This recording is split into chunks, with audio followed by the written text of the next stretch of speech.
The Chevron refinery in Northern California is under constant pressure to get cleaner and cleaner by the Air Quality Management District.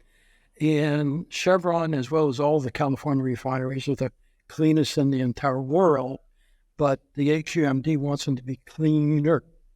So the AQMD passed a rule last year that they want Chevron to reduce their particulate emissions.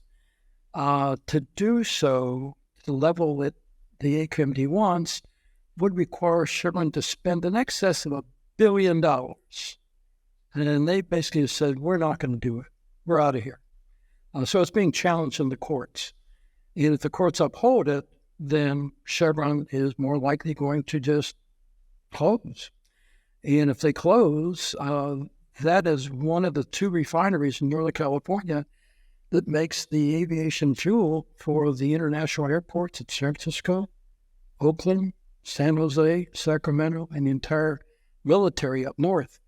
And if they close, then the aviation fuel would be coming from foreign countries to run our international airports. That's not very good for California's economy or for our national security. The Air Quality Management District is trying to keep California's air as clean as possible.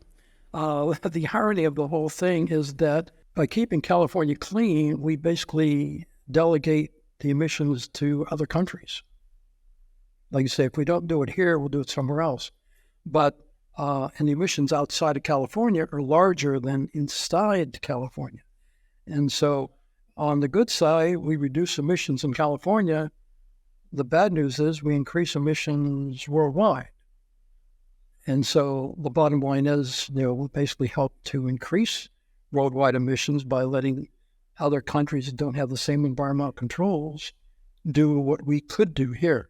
Well, for the average people don't care is, the costs are going up, and, our electric rates are going up, our fuel costs are going up.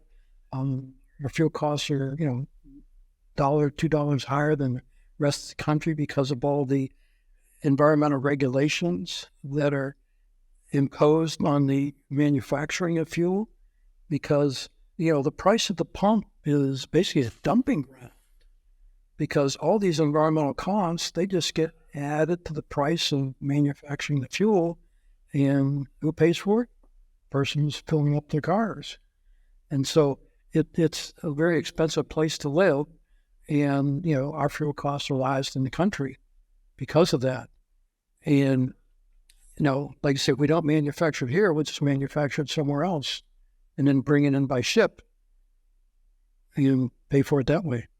The supply will be based on, having timely ships come in to fill the storage tanks. And if storage tanks, get light and there's a break on the shipping supply chain, you could have ups and downs. And that is, you want a constant supply of available fuel for Californians. And, to rely on refineries in China and India to keep that supply chain going, I think it would be a buffer, not to be totally reliant on that.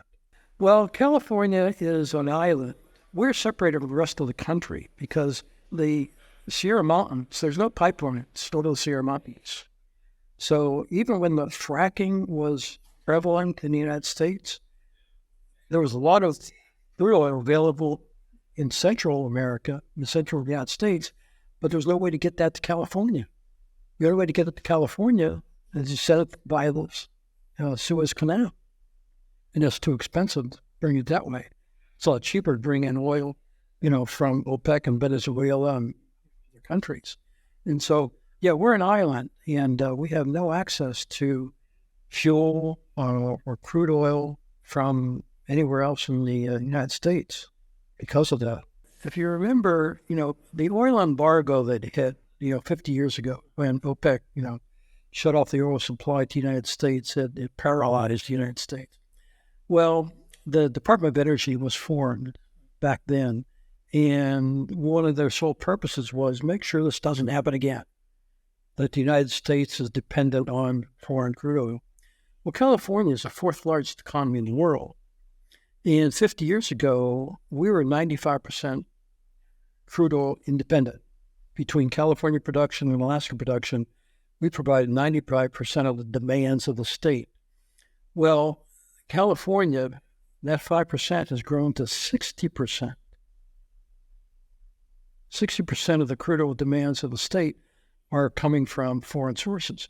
Now, the good news is not all OPEC. It's Venezuela, different countries that might be less, I guess, possible of, being an enemy of ours, but it is foreign. We have a huge supply of crude oil here, but we decided, no, we're going to have someone else provide it to us. So, but it's amazing that the Department of Energy, that in 50 years, they now have 14,000 employees. They got an annual budget of $48 billion. And they've allowed the fourth largest economy in the world, California, to grow from 5 to more than 60% dependent on foreign crude oil. We got 9 international airports running on foreign crude oil. We got 3 of the largest shipping ports in the entire country, and in the military, and it's pretty much dependent on foreign oil. And I'm not sure what those 14,000 employees at the DOE are doing. No one's raising the flag that this is a situation. And so, yeah, like I say, we are all by ourselves. And, what does Newsom want to do? He wants to cut in-state production so we can increase imports from foreign countries. And it's not a good, reliable source for the refineries. I mean, if they had it in their backyard, crude oil production in California, I think they'd be a lot more comfortable with it. But having dependent on foreign imports to, keep these refineries running, that's not as comfortable feeling to be. There's 700 refineries in the entire world, and about 130 of them are in the United States.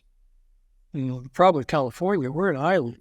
We pretty much get all of our fuel and all the petrochemicals that come out of crude oil that makes the 6,000 products in our daily lives that didn't exist 200 years ago.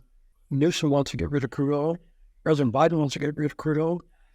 But if you get rid of crude oil, you would, you ground Air Force One. It wouldn't be able to fly. All the military would be grounded. And there's no replacement yet. I'm all for getting rid of crude oil, but there's no backup plan. Because wind and solar only generate electricity. They manufacture nothing for society. And so, we're caught between the rock and the hard place. If Californians were a little bit more energy literate, they would understand that wind and solar manufactures absolutely nothing for society. And all the products we have today that we did not have 200 years ago are made with the petrochemicals manufactured out of crude oil, besides the fuels for the cars, the trucks, the planes, the ships. Today, the world's got 50,000 merchant ships. We've got 50,000, airplanes and, 20,000 military aircraft. And these would not exist without fuels from petrochemical. Wind and solar can't make anything, cannot replace fossil fuels because they do different things. Oil is never used to generate electricity. Coal is, natural gas is, but oil is this black, cruddy, useless tar unless you can manufacture it into something usable. And when it goes through the process of going through refineries, now you got fuels for cars and trucks and ships and, aircraft, the space program, and, all the products that did not exist 200 years ago. And there's no backup plan. If we get rid of oil, what's the backup plan? If we have a medical industry that didn't exist 200 years ago. Communications didn't exist 200 years ago. This conversation wouldn't exist without all the electronics that are involved. And everything that we have today we take for granted, but it's all based on fossil fuels.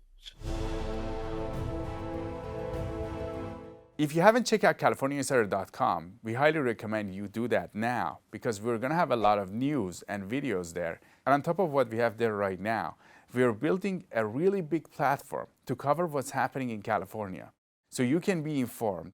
We're going to have more shows, more videos from all aspects of life in California. Go to CaliforniaInsider.com and we'll see you there.